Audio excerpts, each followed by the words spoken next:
Assalamualaikum and very good morning to everyone. My name is Muhammad Mikdad bin Suhaimi. My matric number is B132310098. And as for today, me and my group will present about our lab 4 disc brake, which include inspection, removal and refitting. Thank you for Professor Madya TS Dr. Muhammad Zahir bin Hassan for giving us this opportunity to represent about our lab video. I hope you will find this presentation interesting and informative. Thank you. For this lab present video, I work with my lab team. Let me introduce. The first mate is Mr. Ibrahim bin Nur Azhar Shah Cipta. Secondly is Mr. Muhammad Ismail Daniel bin Nur Rizwan. And thirdly is Mr. Muhammad Amin Muhaimin bin Alias. This is my lab team to present the video.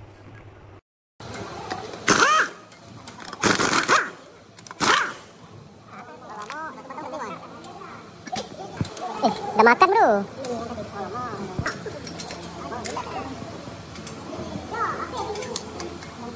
Boleh lah.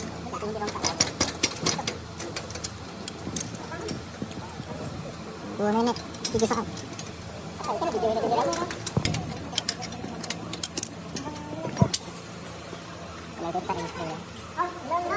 Pada buat apa?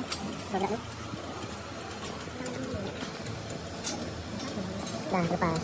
Duduk dulu.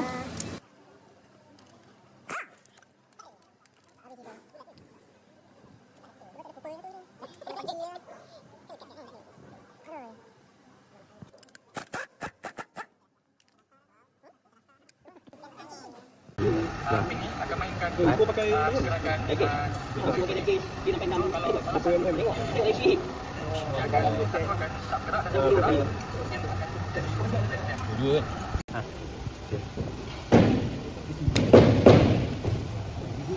Cincin ni lah. Sedang video ni.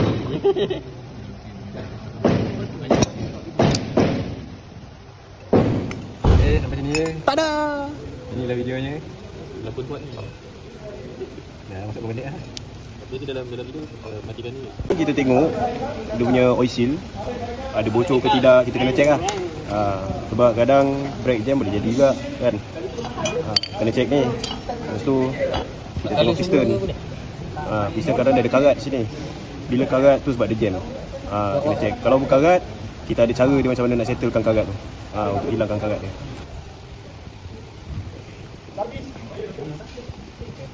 Ni nanti stiker je lah minit.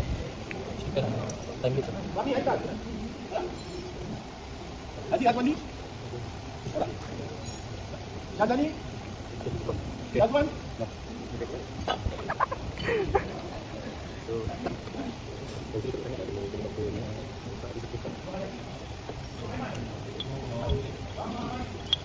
Ada pak kau lah, mat tangan dia.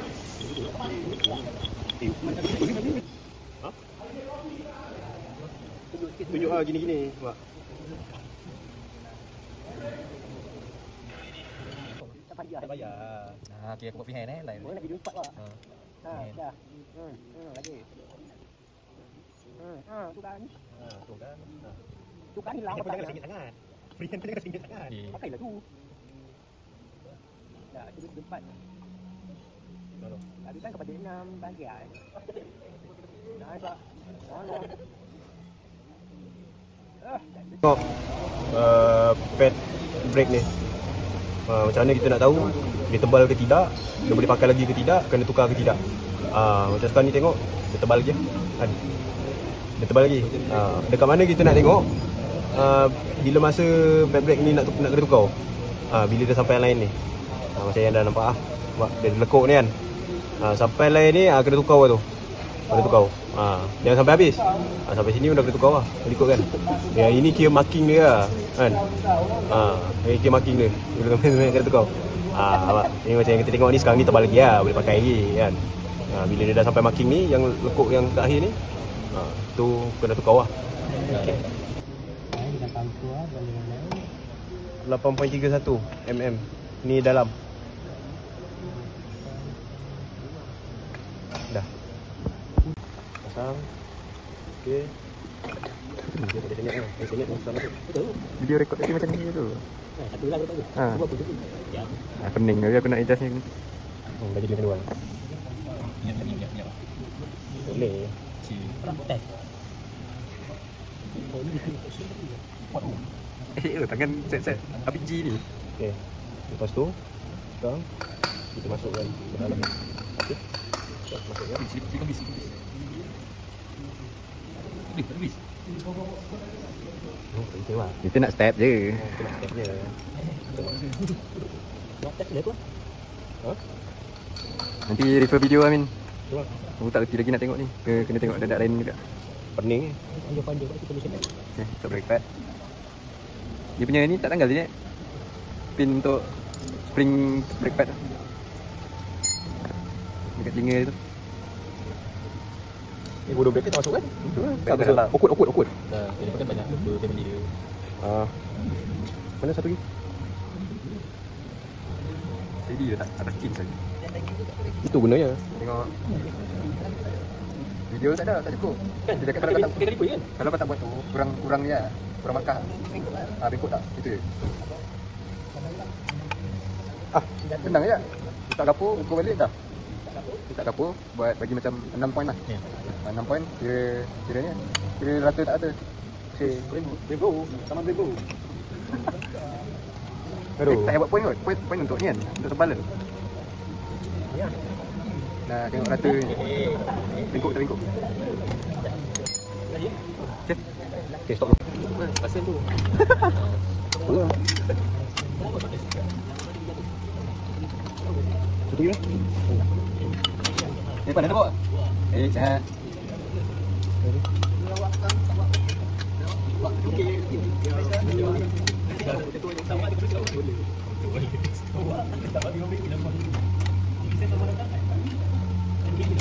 Op. Ya dah. Tembak guna gun aja. Guna gun lah. Nanti dah next nanti lah. Biar tahu hidup kan. Kita orang punya pin dah bulat ni.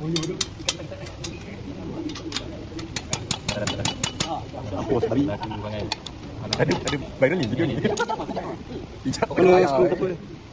Bukan kat situ. Itulah aku nak ambil video itu dah tutup. Mak ni kan. Tak payah aku patah pin ni. Tak payah ini. Aku pernah putuskan ni. Ya. Ingat. Tak cuba kata ni. Macam ni contoh. Sedap. Macam Pakistan lagi. 6.99.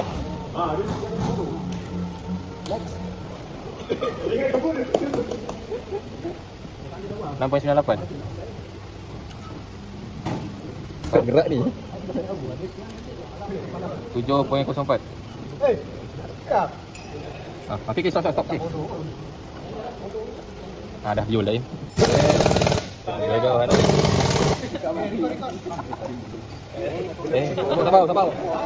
Sabar, belum rekod.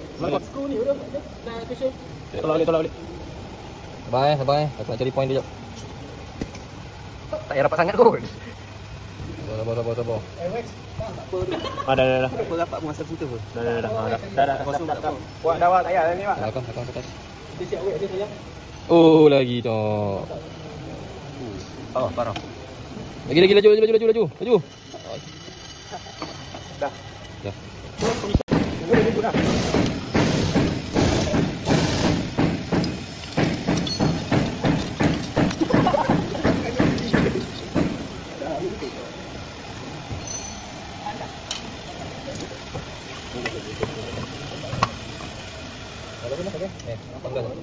Janganlah ketuk nak makan ni. Dia macam jadi begini je. Mana sebelah ni? Betul lah. Ya. Awak punya ke dalam.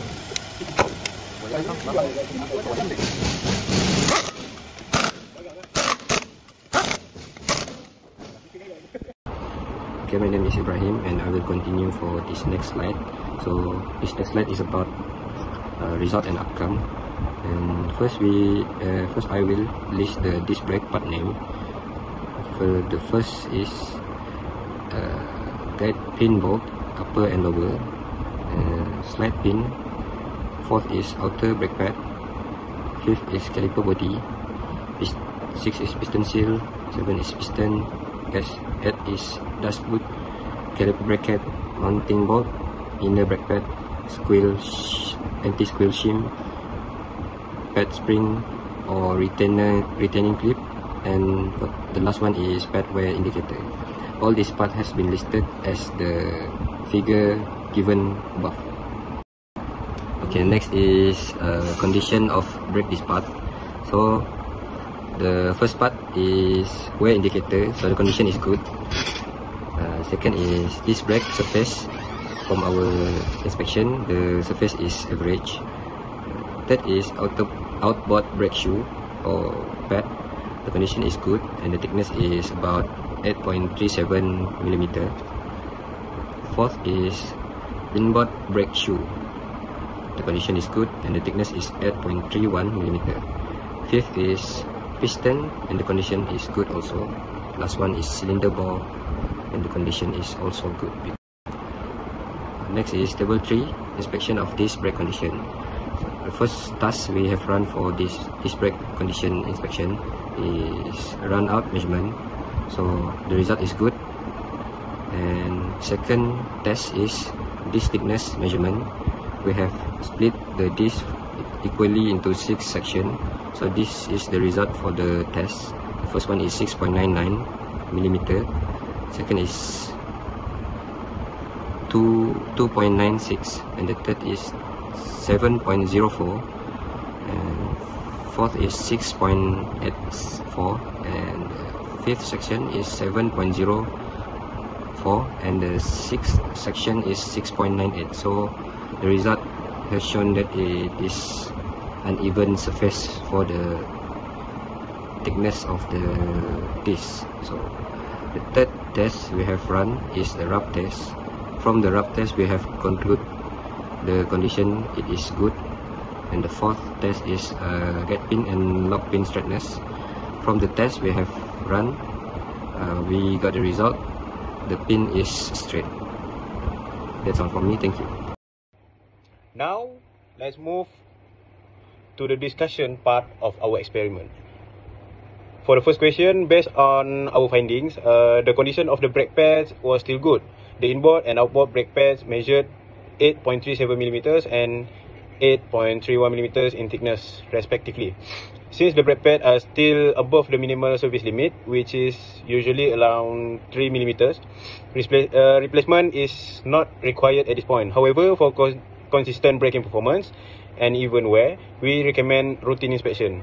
For the second question, we were asked to list 2 causes of rotor thickness variation and explain the correct repair procedure. The 2 main causes are: first, uneven pad wear due to sticking caliper pistons or guide pins. Second, corrosion or rust build up on the rotor when the vehicle is not used for long periods or is exposed to moisture, which can cause an uneven surface. The correct repair procedure is as follows. First, measure the rotor thickness at multiple points around the disc using a micrometer to identify any variations. If the difference exceeds the manufacturer's allowable limit, resurface the rotor using a brake lathe to restore uniform thickness. Make sure the final thickness remains above the minimum service limit. If it doesn't, the rotor should be replaced. Finally, clean and lubricate the caliper slides, inspect the brake pads, and torque the wheel nuts evenly to help prevent future variation.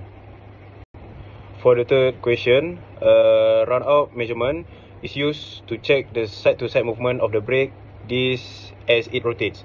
It helps detect rotor warping or unevenness that can cause brake judder, vibration or uneven pad wear. In our test, the run-out value was within the limit, less than 0.05 mm, showing that the disc surface was smooth and in good condition. Next, for the guide pin or lock pin straightness check, we found both pins were straight and working properly. If these pins are bent or damaged, the caliper won't slide freely. This can lead to uneven pad wear, dragging brakes, or reduce braking performance. In worst cases, it may cause vibration and affect braking safety. So for the conclusion of our experiment, we successfully inspected, removed and refitted the disc brake system. Through this process, we gain a better understanding of the function and condition of each component. From our inspection, we found that all the parts, including the pad, piston and guide pin, were in a good condition, with no sign of damage or excessive wear. The runout and disc thickness measurement were also within acceptable limit, which confirm proper disc alignment and surface condition. Overall, this lab helped us understand the importance of maintaining the correct disc thickness, ensuring smooth caliper movement, and keeping all brake components clean and properly fitted. By doing so, we can achieve safe and effective braking performance.